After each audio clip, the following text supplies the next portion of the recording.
people who really care about seeing others do well. I think leadership is key in this job. If you're not being pushed to your max and having people around you that genuinely care about your well-being, it makes all the difference in whether you do well or not. I am a young kid. I'm only 22 years old. I feel like a lot of times people don't take me serious. They think I'm immature, I'm not ready for the next step in this job. And I've never had that concern with Proficient. I knew that you know what I can do, and that once I prove myself, I'll be given the opportunity to move up and do good things here.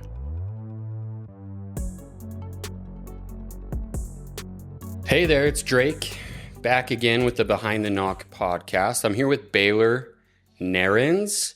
What's up, Baylor? It's close. I'm doing good, not doing too bad. Good. Awesome. Well, we're doing an employee highlight right now. Baylor's been with us for a little while now. Him and I actually have a pretty extensive background together.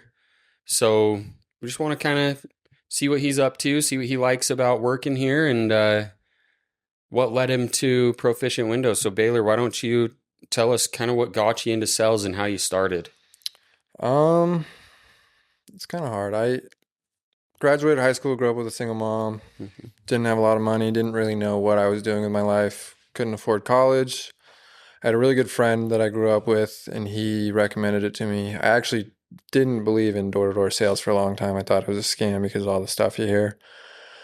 One day, my girlfriend told me that I was a bum and that I needed to find something to do with my life. So tried out sales. Turns out it's not a scam. You're doing real work, good work for a lot of people and helping a lot of people out. Got really lucky with a good pod leader with Drake and been in it ever since. Nice. So tell us a little bit about your experience. You talk about pod. I think a lot of people don't understand what that means. So just for a little bit of background, pod is performance on demand is what it stands for. It's actually just a small group of people that go out and do little sales trips. So the way that we would do it is one director, so one closer, and then 3 coordinators or 3 setters. We would go out to these small towns and we would just eat it up. So I want to know a little bit like about your first experience on the pod, if you can recall that. When was the time when you realized that this was for you? It was our first trip. And it's when it kind of clicked for me. It was more of like a confidence thing. I mean, obviously I knew what I was doing at that point, but being on your pod, being around those kind of guys really clicked confidence for me. Like it uplifted me, and I picked it up, and I haven't slowed down since. Yep. Awesome. And then moving on from there, obviously we kind of separated for a time. When I moved down to Mesa, you stayed up in St. George. You had some responsibilities behind, and then we all kind of fell away from the organization that we were in. I know that you kind of went a different direction, but what ultimately led you back to Proficient? My mindset behind this job is I have to believe in what I'm doing. And so I left that organization because I didn't believe in what was happening anymore. Went to another company, worked with him for a while. A lot of really good dudes, but it just wasn't working. So as soon as you made the switch over, it wasn't even a question for me. I knew where I needed to be and who I needed to work with to get things done, and I was going to make it happen to get down there. Yep. We're happy to have you, obviously. Tell us about your first week. It was really good. I went from putting up $0 for multiple months to doing, I think I did 80,000 my first week with you. Mm-hmm. Just night and day difference. Like people who really care about seeing others do well. I think leadership is key in this job. If you're not being pushed to your max and having people around you that genuinely care about your well-being, it makes all the difference in whether you do well or not. Absolutely.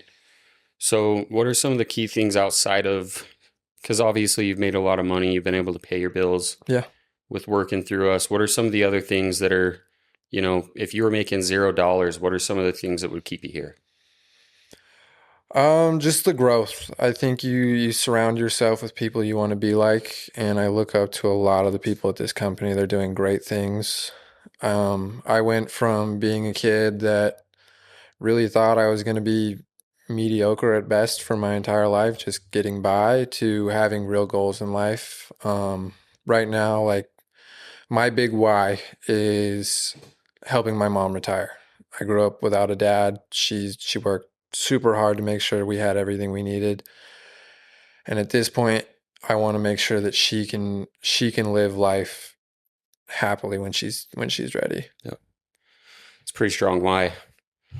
Would you say that this job is possible without a strong why?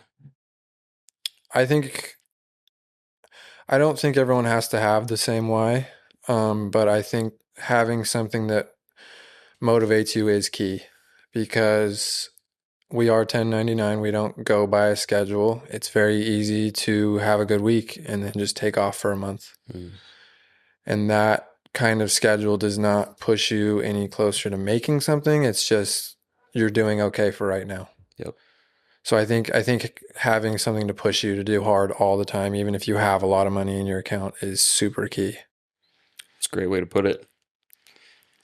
I know that you have pretty big goals and aspirations outside of just work, but inside of the organization, I know that you've got some strong desires to move up to, leadership positions. Do you feel like, now that you've been here for over a month now, and Baylor moved his whole life to be down here as part of our company.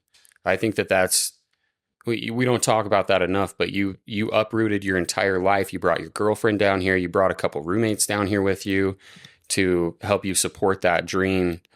And I think that's pretty cool that you were willing and able to do that, and it's paying off. Do you feel like Proficient is somewhere that you can really dig your heels in and make it a career? That was actually one of the biggest differences for me for wanting to move companies was I am a young kid. I'm only 22 years old. I feel like a lot of times people don't take me serious. They think I'm immature. I'm not ready for the next step in this job. And I've never had that concern with Proficient. I knew that you know what I can do, and that once I prove myself, I'll be given the opportunity to move up and do good things here. Yep.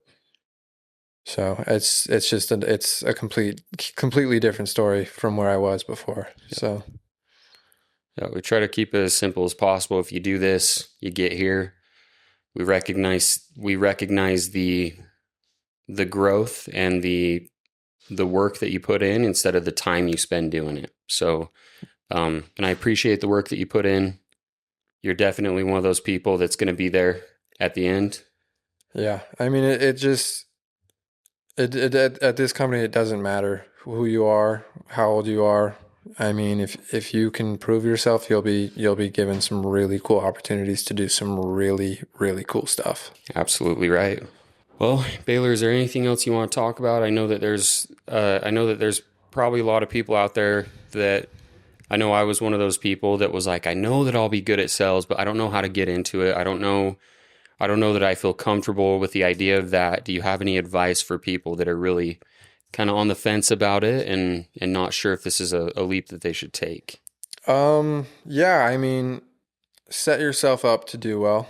I think coming in with a mindset and understanding that this is a job with a learning curve. It's not something you're going to jump in and make a lot of money your first week. I mean, you can, it happens, but I like to be a person that prepares for I don't want to say the worst possible outcome, but I want to put myself in a position where I'm going to succeed no matter what happens.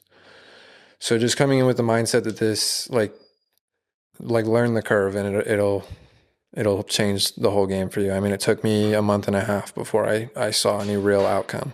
Yeah. So just being patient with it and giving it all. I mean, giving it your all. I knocked 10-hour days when I first started to learn the curve. Pushing yourself to do the absolute most you can when you start is a super key factor in how you do in sales. Well, that's all I got. Baylor, thanks for being on the podcast. Yeah, thanks for having me. Yeah, and we'll see you next time.